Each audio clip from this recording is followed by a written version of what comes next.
Now I'm going to show you how to make a Roy Rogers, which is a non-alcoholic drink for the kids and for adults too. Okay, what is in a Roy Rogers is cola and grenadine. Now grenadine is basically cherry juice. You can use cherries in the bottle and pour the juice from it, but us bartenders, we like grenadine. What can I say? Okay, so first up, you'll have a glass and you will fill it with ice. You don't have to go all the way.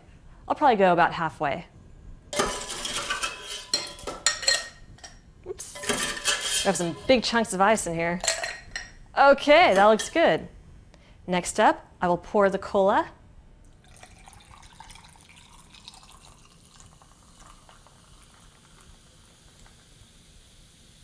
And we'll wait for the fizzle to go down. It's not too bad though.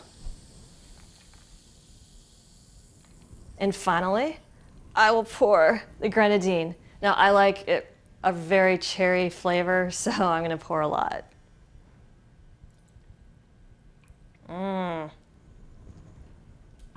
I'm just gonna stir it. Why not? Okay, you can see the cherry color like on the top. Not quite as visible on a Shirley Temple, but hey, looks good enough to me. There you have it.